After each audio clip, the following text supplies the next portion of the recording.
Hello everyone, welcome to Bhaskar IT. So మనం previous వీడియోలో variables అని డేటా టైప్స్ అనేవి థియరిటికల్ పార్ట్లో చూసుకున్నాం. థియరీ పార్ట్లో మనము వేరియబుల్స్ అంటే ఏంటి, డేటా టైప్స్ అంటే ఏంటో చూసుకున్నాం. వేరియబుల్స్ ఎందుకు యూజ్ చేసుకుంటాం, మనము డేటాని ఒక స్టోర్ చేసుకోవాలి అనుకుంటే మనము వేరియబుల్స్ అనేది యూజ్ చేసుకుంటాం. డేటా టైప్స్ అనేవి ఎందుకు యూజ్ చేసుకుంటాము, ఏ టైప్ ఆఫ్ వేరియబుల్ అనేది తెలుసుకోవడానికి మనము డేటా టైప్స్ అనేవి యూజ్ చేసుకుంటాం. నేను డేటా టైప్స్ అనేది ఇక్కడ ఫ్లోట్ అని ఇస్తే నాకు డెసిమల్ వాల్యూలో నేను వాల్యూస్ అనేవి ఎంటర్ చేసుకోవాలి, అవునా కదా. సో ఈ విధంగా మనం డిస్కస్ చేసుకున్నాము. సో ఇంకోటి వేరియబుల్స్ అనేవి మనం ఏ విధంగా రాయవచ్చు, డిక్లరేషన్, ఇనిషియలైజేషన్, మళ్ళీ దాన్ని కలిపి మనము వేరియబుల్స్ అనేవి రాసుకోవచ్చు. సో థియరిటికల్ పార్ట్లో అయిపోయింది కదా. సో మనం ఇప్పుడు ఏం చేద్దామంటే ప్రాక్టికల్గా ఎట్లా రాసుకోవచ్చు అనేది చూసుకుందాం. ప్రాక్టికల్గా ఎట్లా రాసుకోవాలనేది తెలుసుకుందాం. సో ఫస్ట్ నేను రాసుకోవాలంటే ఎక్కడ రాసుకోవాలి, నా కోడ్ నేను సోర్స్ కోడ్ రాసుకోవాలంటే ఎక్కడ రాసుకోవాలి, ఎక్లిప్స్లో కానీ ఎస్టీఎస్లో కానీ రాసుకోవాలి, ఐడిఈలో రాసుకోవాలి. సో నేనేమంటున్నా అంటే డైరెక్ట్గా మీరు ఐడిఈలో రాసుకున్నారు అనుకోండి, మీకు ఎలాంటి కన్ఫ్యూజన్ అనేది క్రియేట్ కాదు, ఈజీ వే అయిపోతుంది మీకు. సో ఫస్ట్ మీరు కొంచెం అంటే 1 or 2 ప్రోగ్రామ్స్ మీరు నోట్ ప్యాడ్లో చేస్తే మీకు క్లారిటీ అనేది వస్తుంది, ఏ విధంగా కంపైల్ అవుతుంది, ఏ విధంగా రన్ అవుతుంది. ఒకటే థింగ్ ఎందుకు నోట్ ప్యాడ్లో చేసుకోవాలంటే కంపైలేషన్ ఏ విధంగా అవుతుంది, మనము రాసిన బైట్ కోడ్ని ఏ విధంగా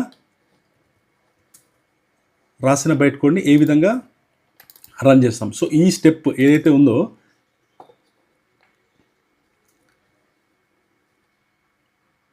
ఈ ఫ్లో ఏదైతే ఉందో ఈ ఫ్లో తెలుసుకోవడానికి మనము నోట్ ప్యాడ్లో రాసుకుంటే మనకు క్లియర్గా అర్థమవుతుంది. కంపైలేషన్ అంటే ఏంది, ఎగ్జిక్యూషన్ అంటే ఏంది, బైట్ కోడ్ ఏ విధంగా జనరేట్ అవుతుంది, సోర్స్ కోడ్ మనం ఏ విధంగా రాసుకుంటాము. సో మనకు సోర్స్ కోడ్ అనేది కరెక్ట్గా ఉండకపోతే కంపైలేషన్ అవుతుందా లేదా, బైట్ కోడ్ జనరేట్ అవుతుందా లేదా, బైట్ కోడ్ ఏ విధంగా జనరేట్ అవుతుంది, ఇవన్నీ మీకు క్లారిటీగా తెలుస్తాయి. అందుకే మీరు ఏం చేయాలంటే నోట్ ప్యాడ్లో చేయాలి. ఇప్పుడు మనం డైరెక్ట్గా ఎక్లిప్స్లో వాడినాం అనుకోండి, ఈ ఫ్లో అనేది మీకు అర్థం కాదు, అది ఆటోమేటిక్గా చేసుకుంటుంది. అవుతాం సింటాక్స్ ఎర్రర్స్ అనేది ఆటోమేటిక్గా కంపైల్ చేసుకుంటుంది. అది దానికి ముందు మనం ఏం చేయాలంటే ఇది క్లారిటీ తెలియాలంటే నోట్ ప్యాడ్లోనే ప్రాక్టీస్ చేయాలి. నోట్ ప్యాడ్లో ప్రాక్టీస్ చేసారు అనుకోండి క్లియర్గా అర్థమవుతుంది సోర్స్ కోడ్ ఏ విధంగా రాసుకోవాలి, .java అనేది ఏ విధంగా ఫైల్ అనేది ఎలా క్రియేట్ చేయాలి, .class ఫైల్ అనేది ఏ విధంగా క్రియేట్ అవుతుంది. సో ఇవి మీకు క్లారిటీ తెలియాలంటే మీరు 1 or 2 ప్రోగ్రామ్స్ అనేవి నోట్ ప్యాడ్లో వేస్తే ఈ కాన్సెప్ట్ అనేది మీకు మైండ్లో ఫిక్స్ అయిపోయి ఉంటుంది. ఈ కాన్సెప్ట్ అనేది ఫిక్స్ అయిపోయి ఉంటుంది. ఒకవేళ మీరు డైరెక్ట్ ఎక్లిప్స్లో చేశారనుకోండి మీకు ఈ కాన్సెప్ట్ అనేది గుర్తుండదు, బట్ ఇంటర్వ్యూలో మీకు ఈ క్వశ్చన్స్ అనేవి రేజ్ అవుతాయి. సో దానికోసము ఫస్ట్ నోట్ ప్యాడ్లో రాసుకోండి. కొంచెం టిపికల్గా ఉంటుంది, బట్ వన్ థింగ్ ఏంటంటే మీరు నోట్ ప్యాడ్లో రాశారనుకోండి మీరు పర్ఫెక్ట్ డెవలపర్ అనేది అర్థం చేసుకుంటారు ఇంటర్వ్యూ పర్సన్. ఎందుకంటే అందరూ ఎస్టీఎస్లో చేస్తారు, బట్ నోట్ ప్యాడ్లో చేసేవాళ్ళు ఓకే వాళ్ళకి నేర్చుకోవాలని ఉంది కాబట్టి నోట్ ప్యాడ్లో చేస్తారని అర్థం చేసుకుంటారు. సో నేనైతే అలానే అర్థం చేసుకుంటాను, టు బీ హానెస్ట్. సో ఒక ప్రోగ్రామ్ నేను డెవలప్ చేసుకోవాలంటే ఫస్ట్ నేను ఏం క్రియేట్ చేసుకోవాలి, ఒక వర్క్ స్పేస్ అనేది క్రియేట్ చేసుకోవాలి. వర్క్ స్పేస్ అంటే ఏంది, నా ప్రోగ్రామ్స్ అన్నీ ఇక్కడే ఉంటాయి. నా ప్రోగ్రామ్స్ నేనైతే రాసుకున్నానో అవన్నీ నా వర్క్ స్పేస్లోనే ఉంటాయి. ఎందుకంటే నాకు ఒక లొకేషన్లో నేను ప్రోగ్రామ్స్ అనేవి రాసుకుంటాను కాబట్టి నేను దాన్ని ఏమైనా క్రియేట్ చేసుకుంటున్నాను అంటే వర్క్ స్పేస్ అని క్రియేట్ చేసుకున్నాను. వర్క్ స్పేస్ అనే ఒక ఫోల్డర్గా క్రియేట్ చేసుకున్నాను. ఎక్కడ అది నా ఇష్టం, ఎక్కడైనా చేసుకోవచ్చు, బట్ ఒక లొకేషన్లో నేను వర్క్ స్పేస్ అనే ఫోల్డర్ క్రియేట్ చేసుకున్నాను. దాని లోపల ఇప్పుడు నేను ఏం చేస్తానంటే ప్రోగ్రామ్స్ అనేవి రాసుకుంటాను. ఇప్పుడు ఏం చేయాలంటే నేను ఒక టెక్స్ట్ డాక్యుమెంట్ తీసుకున్నాను. సో దీని ఎక్స్టెన్షన్ నేను ఏమి ఇవ్వాలి, నేను ఏ విధంగా సోర్స్ కోడ్ రాసుకోవాలంటే ఏ విధంగా క్రియేట్ చేసుకోవాలి. ఫర్ సపోజ్ నేను ఇక్కడ ఏం చేస్తున్నాను అంటే టెస్ట్ అని ఒక ఫైల్ తీసుకుంటున్నాను. దీని ఎక్స్టెన్షన్ మాత్రం నేను జావాగా తీసుకుంటున్నాను. ఓకేనా, ఎక్స్టెన్షన్ మాత్రం నేను జావాగా తీసుకుంటున్నాను. అర్థమైందా? ఫైల్ నేమ్ నాది ఏదైనా ఉండొచ్చు, బట్ ఎక్స్టెన్షన్ ఏముండాలి, జావా అనే ఉండాలి. సో ఇప్పుడు నేను ఇది క్రియేట్ చేసుకున్నాను కదా. సో లోపల నేను ఏం చేయాలి, ఇప్పుడు ఫస్ట్ ఏంటంటే మనము ఒక ప్రోగ్రామ్ రాయాలంటే మనం ఒక క్లాస్ అనేది క్రియేట్ చేసుకుంటాం. ఓకేనా, క్లాస్ అంటే ఏంటి, ఆబ్జెక్ట్స్ అంటే ఏంటి, ఇవన్నీ మనం కూడా కమింగ్ క్లాస్లో మాట్లాడుకుందాం. బట్ ఏంటంటే ఆబ్జెక్ట్స్ మనం మాట్లాడుకోవాలంటే మళ్ళీ ఊప్స్ కాన్సెప్ట్స్. సో అందుకే నేను ఇప్పుడు ఏది డిస్కస్ చేయట్లేదు, జస్ట్ గుర్తుపెట్టుకోండి అంతే. సో ఒక క్లాస్ అని పెట్టుకున్నాను, టెస్ట్ అనే టాస్క్ పర్ఫామ్ చేస్తున్నా కాబట్టి నేను టెస్ట్ అనే ఒక క్లాస్ అనేది క్రియేట్ చేసుకున్నాను. సో కర్లీ బ్రేసెస్ అనేది స్టార్ట్ చేస్తున్నాను. కర్లీ బ్రేసెస్ ఏం చేస్తుంది, నువ్వు క్లాస్ ఎక్కడి నుంచి స్టార్ట్ చేస్తున్నావు, ఎక్కడ ఎండ్ చేస్తున్నావు అనేది తెలుస్తుంది. సో కర్లీ బ్రేసెస్ నేను ఇక్కడ నుంచి స్టార్ట్ చేసిన క్లాస్ ఇక్కడ నుంచి ఎండ్ చేశాను. కేస్ సెన్సిటివ్ ఉంటుంది సార్. ఫస్ట్ మీరు ఏం చూడాలంటే క్లాస్ అనేది మొత్తం స్మాల్ లెటర్స్లోనే ఉండాలి, చూసుకోండి. ఓకేనా? సో దీంట్లో మీకు ఎర్రర్స్ వస్తూ ఉంటాయి. ఒక 4 to 5 టైమ్స్ మీరు చేశారనుకోండి, ఆటోమేటిక్గా మీకు అయిపోతుంది. ఓకేనా? సో ఇప్పుడు నేను ఒక యాక్షన్ అనేది పర్ఫామ్ చేయాలి. యాక్షన్ పర్ఫామ్ చేయాలంటే నాకు ఏం కావాలి? ఒక మెథడ్ అనేది కావాలి. సో నేను మెయిన్ మెథడ్ రాసుకుంటున్నాను. ఈ మెథడ్ గురించి కూడా మర్చిపోండి. జస్ట్ మెయిన్ మెథడ్, మనకి ఏదైనా టాస్క్ పర్ఫామ్ చేయాలంటే మనకి మెయిన్ మెథడ్ అనేది కావాలి, అదొకటి గుర్తుపెట్టుకోండి. ఓకేనా? దీని గురించి మళ్ళీ క్లియర్గా చెప్పుకుందాం కమ్మింగ్ క్లాసులో. ఇప్పుడు డైరెక్ట్ నేను చెప్పినాను అనుకోండి, మీరు 100% మర్చిపోతారు. ప్రతి ఒక్క కాన్సెప్ట్ అయిపోయిన దాని తర్వాత మనం క్లియర్గా మాట్లాడుకున్నాం అనుకోండి, అప్పుడు మీకు క్లారిటీగా అర్థమవుతుంది. ఓకేనా? సో క్లాస్ అనే నేను టెస్ట్ అనే పేరుతోని క్రియేట్ చేసుకున్నాను.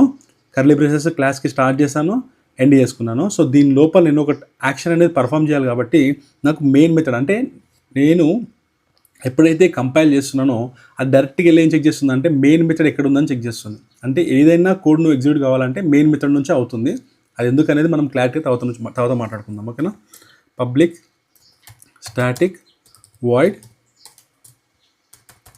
మెయిన్. ఓకేనా?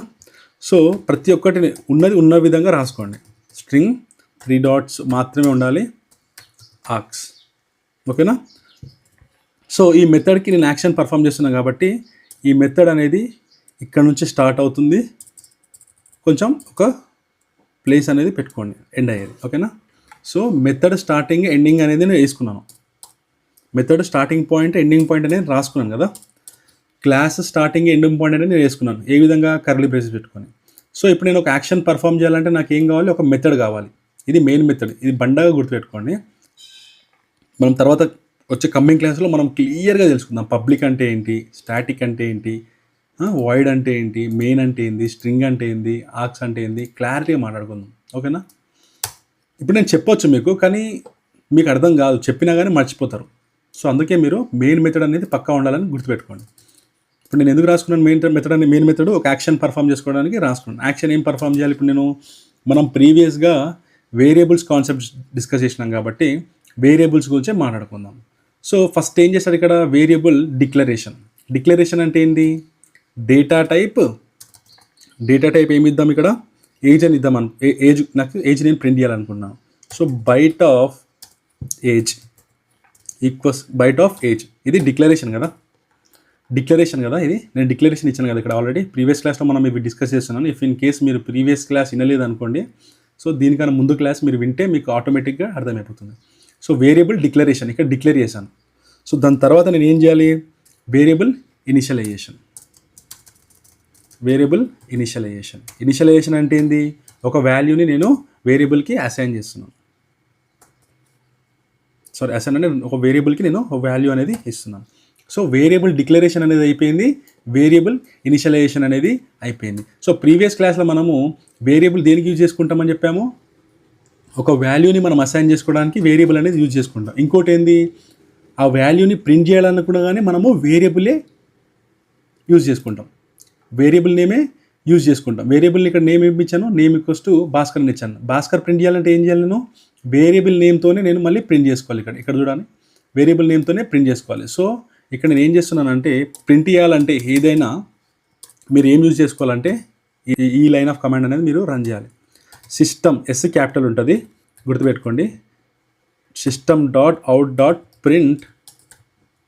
సో మీరు గమనించాల్సింది ఏంటంటే క్యాపిటల్ లెటర్స్ నేను ఎక్కడ రాస్తున్నానో స్మాల్ ఎక్కడ రాస్తున్నాను కూడా గమనించండి. ఓకేనా? ఎందుకంటే మీరు ప్రోగ్రామ్ రన్ చేస్తున్నప్పుడు మీకు ఈ ఎర్రర్స్ వస్తాయి. ఓకేనా? సో నేను ఏం ప్రింట్ చేయాలి? ఏజ్ అనేది ప్రింట్ చేసుకుంటున్నాను. దాని తర్వాత నేను ఏమి చేయాలి? ఈ లైన్ నాకు ఇక్కడ నుంచి ఎండ్ అని ఏ విధంగా నేను చెప్తున్నాను? ఈ లైన్ అనేది ఇక్కడికి ఎండ్ అని నేను ఏ విధంగా చెప్తున్నాను? సెమికాలం ఇచ్చి ఈ లైన్ ఇక్కడ నుంచే ఎండ్ అని చెప్తున్నాను. ఓకేనా? సో ఈ లైన్ అనేది ఇక్కడనే ఎండ్ అని చెప్పేసి నేను ఈ సెమికాలమ్స్ ఇచ్చేసి ఈ లైన్ అనేది ఎండ్ అని చెప్తున్నాను. సో ఈ లైన్ ఆఫ్ కోడ్ అనేది ఇక్కడికే ఎండ్ అని చెప్పేసి నేను ఇది సెమికాలం ద్వారా నేను చెప్తున్నాను. సో ఇక్కడ మనం ఏమేమి రాసుకున్నాము? ఒక క్లాస్ అనేది రాసుకున్నాను, పబ్లిక్ స్టాటిక్ వాయిడ్ మెయిన్ అనే ఒక యాక్షన్ పర్ఫామ్ చేయడానికి మెథడ్ అనేది రాసుకున్నాను. దీన్ని మెయిన్ మెథడ్ కూడా మనం అంటాము.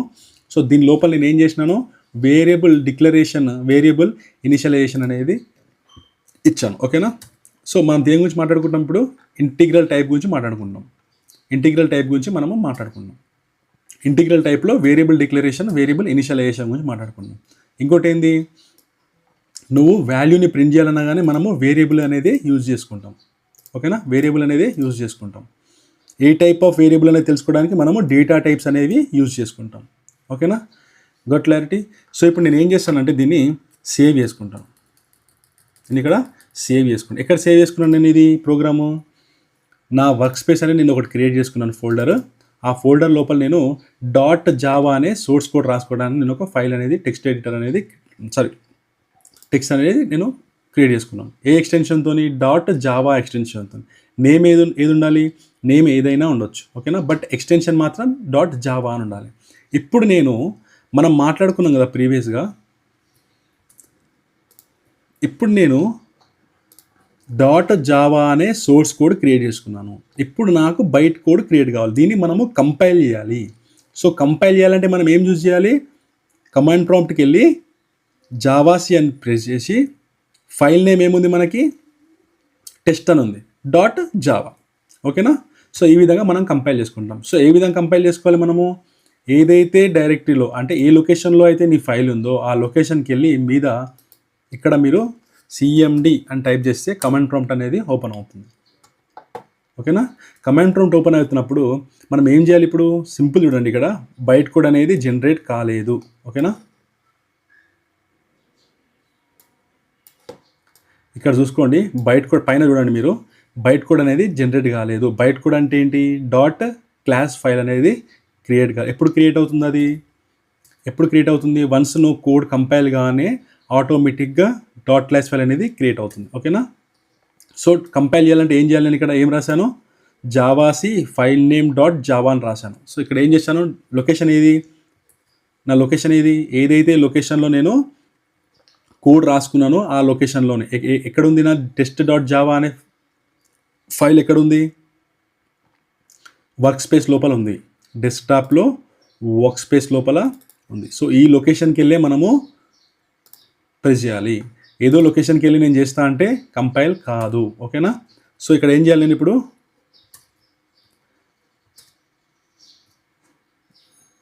ఇక్కడ ఏం చూపిస్తుంది? జావాసి ఫైల్ నేమ్ .java అని ఉంది. అంటే ఫైల్ నేమ్ ఏముంది మనకి? జావాసి ఫైల్ నేమ్ ఏముంది? టెస్ట్ అని రాసుకున్నాను కదా నేను, test.java. ఓకేనా, test.java అవునా కదా?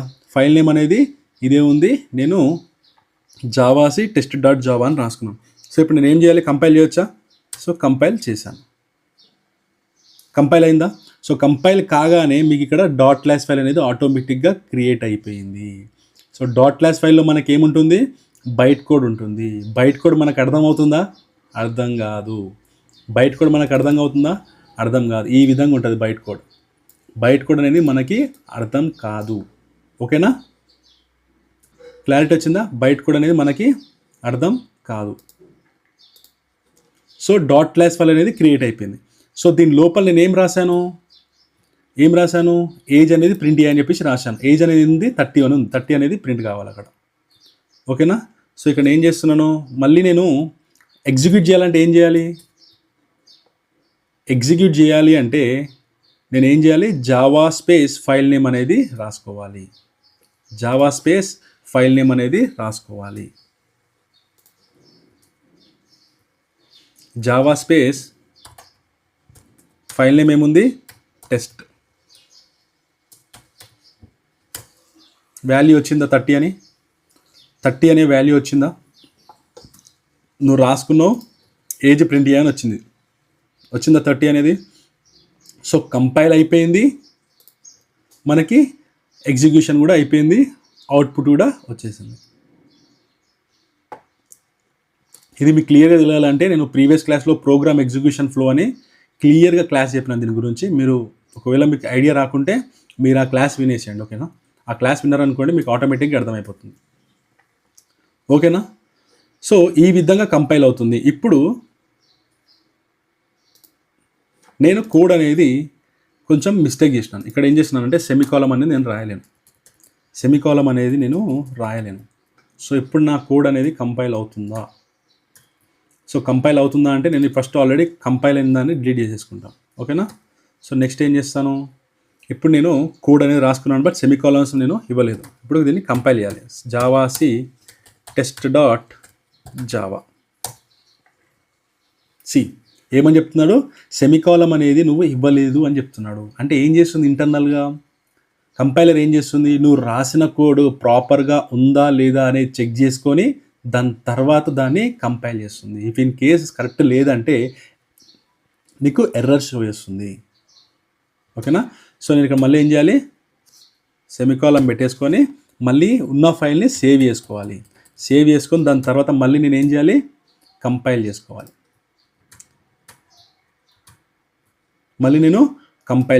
కంపైల్ చేయగానే మళ్ళీ నాకు ఇంతకుముందు మనకు డాట్ క్లాస్ ఫైల్ క్రియేట్ అయిందా, కాలేదు. ఎందుకు, ఎర్రర్ ఉంది కాబట్టి. ఎప్పుడు క్రియేట్ అవుతుందో చూడండి, జావాసి టెస్ట్ డాట్ జావా అక్కడ క్రియేట్ అవుతుంది చూడండి. అర్థమైందా, టెస్ట్ డాట్ క్లాస్ ఫైల్ అనేది క్రియేట్ అయిపోయింది. ఓకేనా.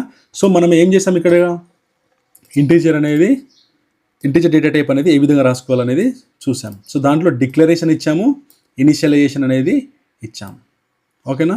సో ఇప్పుడు ఈ 2 లైన్స్ నేను ఒకే లైన్గా రాసుకోవచ్చా, డిక్లరేషన్ ఇనిషియలైజేషన్ రాసుకోవచ్చా.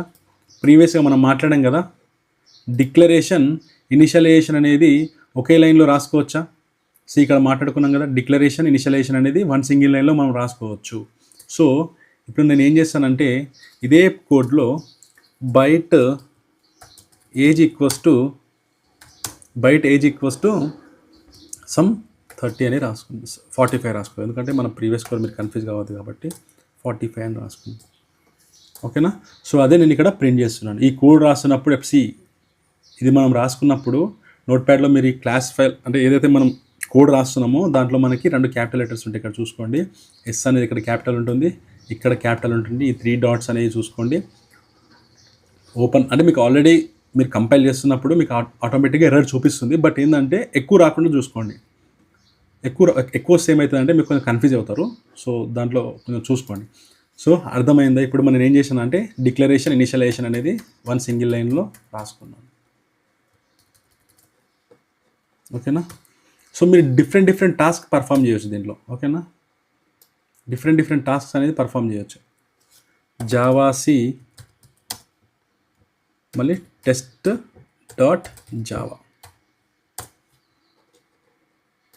కంపైల్ అయింది, మళ్ళీ రన్ చేయాలి. Java space test, only file name మాత్రమే ఇవ్వాలి, డాట్ క్లాస్ అని ఇవ్వకూడదు. 45 ఆన్సర్ వచ్చిందా. సో ఈ విధంగా మనము ప్రోగ్రామ్ అనేది రాసుకుంటాము. ఓకేనా. సో ఇక్కడ ఏమర్థమైంది మీకు, డేటా టైప్ అనేది ఇచ్చేసాను, వేరియబుల్ అనేది ఇచ్చేసాను, మళ్ళీ వాల్యూ అనేది కూడా ఇచ్చేసాను. ఇప్పుడు ఏం చేసింది, ఏజ్ అనేది మనము వాల్యూని అసైన్ చేసుకోవడానికి యూజ్ అవుతుంది. ఏ టైప్ ఆఫ్ డేటా టైప్ అనేది తెలుసుకోవడానికి యూజ్ అవుతుంది. ఇంకోటి ఆ వాల్యూని ప్రింట్ చేసుకోవడానికి కూడా వేరియబుల్ అనేది యూజ్ అవుతుంది. అర్థమైందా. వేరియబుల్ ఎందుకు యూజ్ అవుతుంది, నువ్వు వాల్యూని ప్రింట్ చేసుకోవడానికి యూజ్ అవుతుంది. ఏ టైప్ ఆఫ్ డేటా టైప్ అంటే ఏ టైప్ ఆఫ్ వాల్యూ ప్రింట్ చేయాలనేది తెలుసుకోవడానికి కూడా మనకు వేరియబులే యూజ్ అవుతుంది. మళ్ళీ ఆ డేటాని ప్రింట్ చేసుకోవడానికి కూడా మనకి వేరియబులే యూజ్ అవుతుంది. సో వేరియబుల్ అనేది చాలా పెద్ద టాస్క్ అనేది పర్ఫామ్ చేస్తుంది. ఓకేనా. సో మనము కోడ్ అనేది ఈ విధంగా రాసుకుంటాము. ఇంకోటి ఏంటంటే ఇప్పుడు బైట్ ఉంది. సో బైట్ నేను లాంగ్గా రాసుకోవచ్చా. మనం డేటా టైప్స్ అనేవి 4 అని చెప్పాను కదా, డేటా టైప్స్ అనేవి 4 అని చెప్పాను కదా. సో నేను ఇక్కడ లాంగ్ అని రాసుకొని లాంగ్ ఆఫ్ ఏజ్ అని రాసుకున్నాను, 50 ఇచ్చాను. ఓకేనా. సో మళ్ళీ దీన్ని నేను ప్రింట్ చేసుకోవాలి కదా.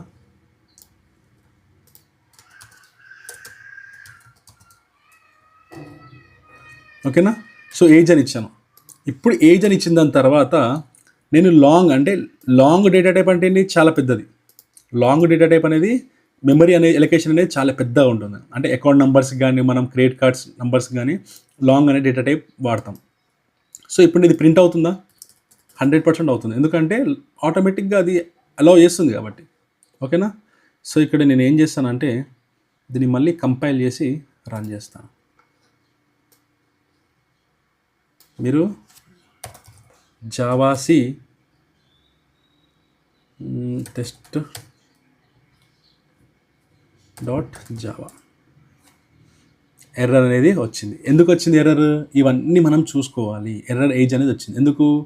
నేను 2 పేర్లు ఇచ్చాను ఏజ్ అని చెప్పేసి, 2 నేమ్స్ ఇచ్చాను వేరియబుల్స్, ఏజ్ అని ఇచ్చాను, 2 ఏజ్ అని ఇచ్చాను. సో దీంట్లో నేను ఏదైతే వాల్యూని ప్రింట్ చేయాలనుకుంటున్నానో అక్కడ వేరియబుల్ నేమ్ అనేది ఇచ్చాను.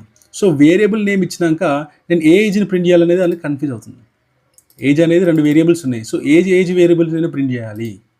సో 2 వేరియబుల్స్ నేమ్ అనేవి సేమ్ ఉండకూడదు. ఓకేనా? కమింగ్ క్లాస్లో మనం మాట్లాడుకుందాము, నో ఇష్యూస్. బట్ నేను ఇక్కడ ఏజ్ 1 అని ఇచ్చాను. సో ఏజ్ 1 అని. సో ఏది ఎక్కడ ప్రింట్ కావాలనేది అది జస్ట్ మీకు క్లారిటీ రావడానికి నేను చెప్తున్నాను. బట్ ఈ విధంగా మనం రాసుకోవద్దు, జస్ట్ మీకు క్లారిటీ రావడానికి. సో ఇక్కడ మనము క్లారిటీగా ఇవ్వాలి ఏ ఏజ్ అనేది మనం ప్రింట్ చేయాలనేది. ఓకేనా? సో నేను మళ్ళీ కంపైల్ చేస్తాను. Javac test dot java సి కంపైల్ అయిందా? సో మళ్ళీ నేను దీన్ని రన్ చేయాలంటే జావా స్పేస్ ఫైల్ నేమ్ అంతే. 4550 ప్రింట్ అయిందా? 4550 ప్రింట్ అయిందా? ఇప్పుడు నేను లాంగ్లో ఏంది, మనము మొబైల్ నెంబర్స్ కానీ క్రెడిట్ కార్డ్ నెంబర్స్ కానీ అదేవిధంగా నేను బైట్లో వాడొచ్చా? బైట్లో ఏంది వాల్యూ, బైట్ ఎంతవరకు స్టోర్ చేసుకోవచ్చు? రేంజ్ -127 నుంచి +128 సంథింగ్. ఓకేనా? సో ఈ విధంగా మనము వాల్యూ అనేది స్టోర్ చేసుకోవచ్చు. బట్ నేను ఇక్కడ బైట్లో ఏం చేస్తాను, వాల్యూ అనేది ఎక్కువ స్టోర్ చేసుకున్నాను. సో ప్రింట్ అవుతుందా? సేవ్ చేసుకున్నాను. సో ఈ విధంగా మీరు మల్టిపుల్ టాస్క్ అనేది వన్స్ మీకు చిన్న ప్రోగ్రామ్ అనేది, సింపుల్ ప్రోగ్రామ్ అనేది కంపైల్ కాగానే, ఎగ్జిక్యూట్ కాగానే మీరు ఏం చేయాలంటే డిఫరెంట్ టాస్క్ అనేది పర్ఫామ్ చేయాలి. అప్పుడే మీకు ప్రాక్టీస్ అనేది పర్ఫెక్ట్ అవుతుంది. ఓకేనా? సి ఏజ్ దగ్గర నువ్వు ఏదో డేటా టైప్ ఇచ్చినావో అది ఇంటీజర్ నంబర్ టూ లార్జ్ అని చెప్తున్నాడు. ఏమంటున్నాడు? ఈ నంబర్ ఇంటిగ్రల్ డేటా టైప్ ఏదైతే ఉందో దాంట్లో బైట్ అనేది చాలా నంబర్ అనేది మీరు ఎక్కువ ఇచ్చారని చెప్తున్నాడు. సో అందుకే అది కంపైల్ కావట్లేదు. ఎందుకు? మెమరీ అనేది నువ్వు బైట్ అని ఇచ్చేసి నువ్వు దాంట్లో నేను ఇంటూ సంబంధించిన డేటాను ఎంటర్ చేసినావు అనుకో, అది యాక్సెప్ట్ చేయదు అంటున్నాడు. Got clarity? సో అదేవిధంగా మీరు అన్నిటికీ ట్రై చేయండి. ఇప్పుడు ఫ్లోట్లో మనం ఏం యూజ్ చేసుకోవచ్చు? డెసిమల్ పాయింట్స్ మాత్రమే యూజ్ చేసుకోవచ్చు. అంటే డెసిమల్ నంబర్స్ మాత్రమే యూజ్ చేసుకోవచ్చు కదా. సో నేను ఇక్కడ డెసిమల్స్ మాత్రమే యూజ్ చేస్తున్నాను, దాన్ని నేను ఫ్లోట్ అని యూజ్ చేస్తున్నాను. ఇక్కడ కూడా ఎర్రర్ వస్తుంది చూడండి, ఇక్కడ కూడా ఒక ఎర్రర్ వస్తుంది చూడండి. టెస్ట్ డాట్ జావా ఏం ఎర్రర్ వచ్చింది ఇక్కడ నాకు? డబుల్. అంటే డిఫాల్ట్గా ఏంది, డెసిమల్లో ఏంది డిఫాల్ట్గా అది ఏంటంటే డబుల్ డేటా టైప్ అనేది తీసుకుంటుంది. నువ్వు ఎప్పుడైతే డబుల్ అంటే ఏంది, డాట్ తర్వాత 15 డెసిమల్ పాయింట్స్ వరకు యూజ్ చేసుకోవచ్చు. కానీ డిఫాల్ట్గా తీసుకునేది ఏది, డబుల్ తీసుకుంటుంది. సో ఫ్లోట్ డేటా టైప్ ఇస్తున్నప్పుడు నువ్వు వాల్యూకి ఏమని ఇవ్వాలి, ఎఫ్ అని ఇవ్వాలి లాస్ట్లో. సో అప్పుడు అది ఫ్లోట్ డేటా టైప్, అంటే డెసిమల్ పాయింట్స్ ఓన్లీ 6 అని మాత్రమే ఉండాలని అది నువ్వు చెప్పాలి. ఈ విధంగా ఇక్కడ మనకు వాల్యూ తర్వాత ఎఫ్ అని ఇచ్చి. సో దీన్ని మళ్ళీ నేను ఏం చేస్తున్నాను, కంపైల్ చేస్తున్నాను. Javac test dot java compile అయిందా? సో మళ్ళీ నేను రన్ చేస్తున్నాను. Java space test. సి వచ్చిందా? సో మీరు డబుల్కి వెరైటీగా అంటే డిఫరెంట్గా మీరు ట్రై చేయాలి. ఓకేనా? సో మొత్తం ఈ విధంగా చేస్తాను, ఇదే వీడియోలో చేయాలనుకుంటే చాలా టైం టేకింగ్ అవుతుంది. సో మీరు మీ ఓన్గా చేయండి. ఓకేనా? సో స్టార్టింగ్ మీకు మిస్టేక్స్ వస్తాయి. మిస్టేక్స్ వస్తేనే మీరు కరెక్ట్గా చేస్తున్నారని అర్థం. ఓకేనా? మీరు కరెక్ట్గా చేస్తున్నారని అర్థం. సో మనం ఏం చేయాలంటే 3-4 టైమ్స్ మళ్ళీ మనం ప్రాక్టీస్ చేసినాం అనుకోండి, ఎక్కడ మిస్టేక్ అనేది మీకు ఆటోమేటిక్గా అర్థమైపోతుంది. ఎక్కడ మిస్టేక్ అయింది అనేది ఆటోమేటిక్గా అర్థమైపోతుంది. సో నేను దీన్ని కూడా యూజ్ చేసుకున్నాను. సో మీరు డిఫరెంట్ డేటా టైప్స్ అనేవి యూజ్ చేయండి. నేను బయట మాత్రం యూజ్ చేసినా కదా, ఎందుకు వచ్చింది ఎర్రర్ అనేది డిఫరెంట్గా నేను యూజ్ చేసుకుంటే ఏమవుతుంది. సో కొంచెం టెక్నికల్గా మీరు చేశారనుకోండి, మీకు అర్థం అవుతుంది. సో మొత్తం నేను ఇక్కడనే చెప్పినాను అనుకోండి, మీకు టైం టేకింగ్ మళ్ళీ. ఓకేనా? సో మీరు ట్రై చేయండి. మీకు ఎర్రర్స్ ఏమైనా వస్తే దానికి నాకు కింద కామెంట్స్లో మీరు ఆ కోడ్ అనేది రాసి మీరు పంపండి, నేను దానికి ఆన్సర్ ఇస్తాను. సో ఫ్లోట్ డేటా టైప్ మనం చూసుకున్నాం. దాని తర్వాత ఏముంది మనకి, carry data type. Carry data type అంటే ఏంది, మనము జెండర్కి క్యారీ డేటా టైప్ అనేది యూజ్ చేసుకుంటాం. సో క్యారీ డేటా టైప్ మనం డేటా టైప్ ఏం వాడాలి, క్యార్ అనేది వాడాలి. సో వేరియబుల్ ఏం యూజ్ చేసుకుందాం, ఏదైనా జెండర్ అని యూజ్ చేద్దాం. జెండర్ అని యూజ్ చేసుకొని దీనికి నేను వాల్యూ అనేది ఏ విధంగా ఉండాలి, మనకి వాల్యూ అనేది సింగిల్ కోట్స్లో ఉండాలి, గుర్తుపెట్టుకోండి. సింగిల్ కోట్స్లో ఉండాలి. సింగిల్ కోట్స్లో లేదనుకో మళ్ళీ సింటాక్టికల్ ఎర్రర్స్ అనేది మీకు చూపిస్తుంది. ఓకేనా, సింగిల్ కోట్స్లో ఉండాలి. సో ఇప్పుడు నేను జెండర్ని నేను ఇక్కడ ఏం చేస్తున్నాను, ప్రింట్ చేస్తున్నాను. ఏ విధంగా, system.out.println అని యూజ్ చేసుకొని దాని ద్వారా ప్రింట్ చేసుకున్నాను. ఏమనుంది ఇక్కడ, జెండర్ అని ఉంది. జెండర్ నేను వేరియబుల్ అనేది నేమ్ ఏముంది, జెండర్ అని ఉంది. సో జెండర్ వేరియబుల్ అనేది ఇక్కడ ప్రింట్ చేస్తున్నాను. ఓకేనా, సో ఇప్పుడు నేను ఇక్కడ ఇది కంపైల్ చేస్తాను. జెండర్ అనేది వస్తుందో చూడండి, జావాసి test.java కంపైల్ అయిందా. సో ఏ విధంగా కంపైల్ అవుతుంది, .class ఫైల్ క్రియేట్ అవుతుంది. ఓకేనా, ప్రతిసారి మీరు అది సేవ్ చేయాలి, ఫైల్ అనేది సేవ్ చేసి దాని తర్వాతనే మీరు కంపైల్ చేయండి. ఫైల్ సేవ్ చేయలేదు అనుకోండి, ప్రీవియస్ .class ఫైల్ ఏదైతే ఉందో అది ప్రింట్ అవుతుంది. జావా స్పేస్ టెస్ట్ వచ్చిందా. సో ఇక్కడ నేను ఏం చేశానంటే సింగిల్ క్యారెక్టర్ కదా యూజ్ చేసేది, ఎంఈ అని పెడతాను. ఓకేనా, ఎంఈ అని పెడతాను. సో దీన్ని మళ్ళీ నేను సేవ్ చేసుకొని ఇక్కడ జావా స్పేస్, మీకు ఎలాంటి డౌట్స్ వచ్చినా కానీ మీరు ప్రాక్టికల్గా అన్నీ మీకు వెరైటీ డౌట్స్ రావచ్చు, మీకు వెరైటీ డౌట్స్ రావచ్చు. సో ఆ డౌట్స్ నేను డైరెక్ట్గా మీతో మాట్లాడలేను కాబట్టి మీరు డిఫరెంట్ వేలో ట్రై చేయండి. ట్రై చేసి ఏ టైప్ ఆఫ్ ఎర్రర్స్ అనేది నాకు వస్తున్నాయి, దాన్ని రెక్టిఫై ఏ విధంగా చేయాలి అనేది మీరు ట్రై చేస్తూ ఉంటే మీకు ఆటోమేటిక్గా సొల్యూషన్ అనేది వస్తుంది. ChatGPT ఉంది కొత్తగా, సో దాంట్లో ఈ కోడ్ అనేది నేను రాశాను, నోట్ప్యాడ్లో ప్రింట్ చేస్తున్నాను. ఎందుకు నాకు ఎర్రర్ వస్తుంది, ChatGPTని అడగండి, మీకు ఎర్రర్ ఎక్కడ మీరు ఫేస్ చేస్తున్నారు అది కూడా చెప్తుంది. సో ఈ విధంగా మల్టిపుల్ వేస్లో మీరు ప్రాక్టీస్ చేస్తే మీకు ఆటోమేటిక్గా మీరు కోడింగ్లో స్ట్రాంగ్ అవుతారు. ఓకేనా, సో test.java ఎర్రర్ ఏమొచ్చింది ఇక్కడ, నేను సింగిల్ క్యారెక్టర్ మాత్రమే యూజ్ చేయొచ్చు, డబల్ క్యారెక్టర్ నేను ఇక్కడ యూజ్ చేసినాను. సో అది కంపైల్ కాదు. సో సింటాక్స్ ఎర్రర్స్ అనేవి వస్తాయి. సో ఇవి చూసుకోండి మీరు. ఓకేనా, ఎర్రర్స్ ఏ విధంగా, నేను ఈ విధంగా రాస్తే ఏమవుతుంది, ఏ టైప్ ఆఫ్ ఎర్రర్ వస్తుంది. సో ఇవన్నీ మీరు గుర్తుండాలి, ఎందుకంటే మీకు వన్స్ ఈ ఎర్రర్ వచ్చింది, ఈ ఎర్రర్ వచ్చినప్పుడు ఇది ఎర్రర్ నాట్ ఏ స్టేట్మెంట్, ఏమని ఇది మనకు ఎంఈ అని ఇచ్చాను, ఇది ఆటోమేటిక్గా మీకు నెక్స్ట్ టైం మీరు సొంతంగా కోడ్ రాస్తున్నప్పుడు మీకు ఆటోమేటిక్గా స్ట్రైక్ అయిపోతుంది. ఏమని, అరే నేను ఇక్కడ ఎర్రర్ చేసిన, సో ఈ టైప్ ఆఫ్ ఎర్రర్ అనేది మీరు ఆటోమేటిక్గా మీ మైండ్లో ఆటోమేటిక్గా ఫిక్స్ అయిపోయి ఉంటా, నేను ఎర్రర్, సో ఇది ఎర్రర్ వచ్చిందా. మీకు ప్రాక్టీసింగ్లో మీకు ఏంటంటే మీకు ఆటోమేటిక్గా అర్థమైపోతుంది ఏ టైప్ ఆఫ్ ఎర్రర్స్ అనేది మనకు వస్తుంది. సో ఫ్లోట్ అనేది చూసుకున్నాం కదా, క్యారెక్టర్ టైప్ అంటే ఏంటో చూసుకున్నాము. సో నెక్స్ట్ టైం ఉంది మనకి బులియన్ ఎందుకు యూజ్ చేస్తాం మనము, జస్ట్ ట్రూ ఆర్ ఫాల్స్ అని యూజ్ చేసుకుంటాం, లేకపోతే పాస్ ఆర్ ఫెయిల్. సో దానికోసం యూజ్ చేసుకుంటాం. సో బులియన్కి మనం ఏ డేటా టైప్ యూజ్ చేస్తాం, ఓన్లీ సింగిల్ డేటా టైప్ వచ్చేసి అది బులియన్ అని యూజ్ చేసుకుంటాం. బులియన్ ఈజ్ పాస్ అనుకుందాం. ఓకేనా, ఈజ్ పాస్ అనుకుందాం. సో ఇక్కడ నేను ఏం రాసుకోవాలి, ఈజ్ పాస్ అంటే ట్రూ ఆర్ ఫాల్స్ వాల్యూ మాత్రమే నేను రాసుకోవాలి. దీన్ని నేను ఏం చేస్తానంటే మళ్ళీ ప్రింట్ చేస్తాను.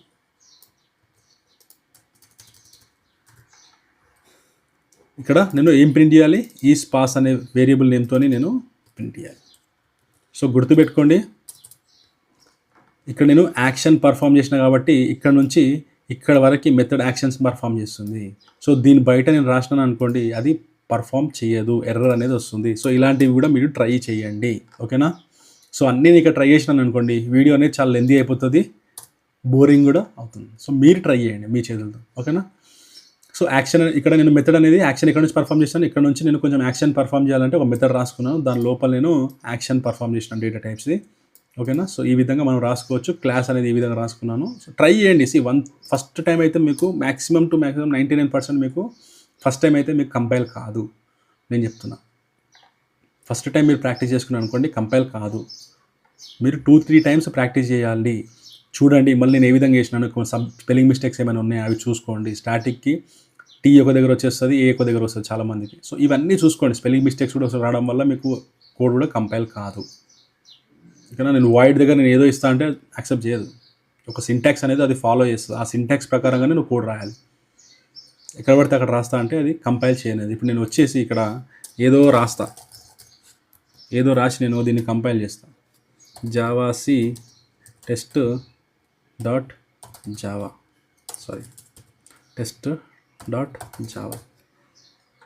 కంపైల్ చేయదు. ఏదో రాస్తా అంటే కంపైల్ కాదు, ఎందుకంటే అది ఒక సింటాక్స్ అనేది ఫాలో అవుతుంది. ఆ సింటాక్స్ ప్రకారంగానే మనము రాయాలి. ఆ సింటాక్స్ ప్రకారంగా మనం రాయాలి. ఓకేనా? సో ఇప్పుడు నేను బులియన్ డేటా టైప్ అనేది ప్రింట్ చేయాలి. ఓకేనా? సో ప్రింట్ చేయాలంటే నేను రాసుకున్నాను. ఓకేనా? సిసోలో నేను రాసుకున్నాను టెస్ట్ డాట్ జావా. ఓకేనా? కంపైల్ అయ్యింది. సో ఇప్పుడు నేను జావా సెట్స్ టెస్ట్ వచ్చిందా? సో డిఫరెంట్ డేటా టైప్స్ అనే ప్రతి ఒక్క డేటా టైప్ అనేది నేను ప్రింట్ చేశాను. ఇంకోటి ఏంటంటే ఎందుకు మనం different types of data types use చేస్తామంటే మెమరీ మేనేజ్మెంట్ కోసము. నేను ఇక్కడ ఆల్రెడీ మాట్లాడాను, మీకు మళ్ళీ డిస్కస్ వద్దు. సో ఎందుకు మనం యూజ్ చేస్తామంటే ఎంత మెమరీ అనేది నేను యూజ్ చేసుకోవాలి, దాన్ని బేస్ చేసుకొని నేను డేటా టైప్స్ అనేవి యూజ్ చేసుకుంటాను. బులియన్ ఇవి రెండు అయితే మీకు సింగిలే, ఇదైతే మీకు క్లియర్ కట్గా అర్థమైపోయింది. సో దీంట్లో మీరు ఏం చేస్తారంటే బయట డేటా టైప్ మనం యూజ్ చేస్తాం. ఇప్పుడు డబుల్ యూజ్ చేయండి, ఇంటూ యూజ్ చేయండి. ఓకేనా? బయటలో మీరు డెసిమల్ పాయింట్స్ రాస్తే మీకు ఎర్రర్ ఏ విధంగా వస్తాయి, బయటలో నేను డెసిమల్ పాయింట్స్ రాస్తే నాకు ఏ విధంగా ఎర్రర్స్ వస్తాయి. ఓకేనా? బయటలో నేను ఆల్ఫాబెట్స్ రాస్తే ఏ విధంగా ఎర్రర్స్ వస్తాయి. సో ఇవన్నీ మీరు ప్రాక్టీస్ చేస్తే మీకు ఆటోమేటిక్గా అర్థమవుతుంది. ఎందుకంటే నెక్స్ట్ మీరు ఎప్పుడైనా కన్ఫ్యూజ్ అయినా కానీ ఎర్రర్ చూడగానే మీకు అర్థమైపోతారు, నేను ఈ ఎర్రర్ చేశాను. ఎందుకంటే కీప్ అండ్ ప్రాక్టీస్లో మీకు అది అర్థమైపోతుంది. టెస్ట్ డాట్ జావా ఇప్పుడు చూడండి, కోడ్ కంపైల్ కాలేదు. ఇక్కడ చూడండి, డబుల్ దగ్గర నేను బయట ఇచ్చానని చెప్తున్నా. నేను డబుల్ డేటా టైప్ యూజ్ చేయాలి దగ్గర బయట యూజ్ చేస్తున్నాను అని చెప్తున్నాను. ఎందుకు డబుల్? డిఫాల్ట్గా డబుల్ తీసుకుంటుంది డెసిమల్లో. అర్థమైందా? సో ఈ టైప్ ఆఫ్ ఇష్యూస్ ఏ విధంగా వస్తాయనేది మీరు చూడండి, మల్టిపుల్ టైప్స్లో ప్రాక్టీస్ చేయండి, బేస్లో ప్రాక్టీస్ చేయండి. ఇంకోటి ఏంటంటే మీరు నోట్ ప్యాడ్లో మాత్రమే ప్రాక్టీస్ చేయండి. స్టార్టింగ్లో రాదు, ఎవరికి రాదు. నాకు వచ్చిందా? నేను కూడా మీలానే నేర్చుకున్నాను కదా స్టార్టింగ్లో. సో నాకు వచ్చిందా? నాకు కూడా రాలేదు. సో నేనేం చేసినాను, 1 or 2 times నేను ప్రాక్టీస్ చేసినాను, 10 times ప్రాక్టీస్ చేసినాను, వచ్చింది. సో ఆ విధంగా ప్రాక్టీసింగ్లో వస్తుందండి. ఓకేనా? మీరు డైరెక్ట్గా నేను ఎక్లిప్స్లో రాస్తానంటే అది రాసుకోవచ్చు, బట్ మీకు ఏంటంటే కంపైల్ ఏ విధంగా అవుతుంది. ఇక్కడ మీకు నేను చూపించాను, కింద కంపైల్ చేసినప్పుడు డాట్ క్లాస్ ఫైల్ అనేది ఏ విధంగా క్రియేట్ అవుతుందని చూపించాను. సో ఈ విధంగా మీకు అర్థం కాదు దాంట్లో చేస్తే. ఓకేనా? సో ఇది అర్థం చేసుకోండి. ఇంకోటి, ఈ ఫ్లో అర్థం కావడానికే ఇదంతా ప్రొసీజర్. ఈ ఫ్లో అనేది అర్థం కానికనే ఈ ప్రొసీజర్. ప్రోగ్రామ్ ఎగ్జిక్యూషన్ ఫ్లో అని చెప్పేసి ఒక వీడియో ఉంటుంది, ఆ వీడియో చూడండి. దాని తర్వాత ఈ వీడియో చూసారనుకోండి, ఆటోమేటిక్గా అర్థమైపోతుంది. ఈ వీడియో చూసిన తర్వాత డేటా టైప్స్ వీడియో కూడా చూడాలి. సో చూసిన క్లియర్ కట్గా అర్థం కావాలి. ఓకేనా? ఎలాంటి కన్ఫ్యూజన్ లేకుండా ఇంటర్వ్యూలో మీరు క్లియర్గా ఆన్సర్ ఇవ్వాలి. అదే నా మెయిన్ మోటివ్. ఓకేనా? సో ఇక్కడ వరకే ఈ class boys. So thank you. Video కనుక మీకు నచ్చినట్టయితే లైక్ చేసుకోండి, షేర్ చేసుకోండి, బెల్ ఐకాన్ సింబల్ని క్లిక్ చేసుకోండి. ఇంకో మీ ఫ్రెండ్స్కి ఎవరైనా ఉంటే షేర్ చేయండి. Thank you so much.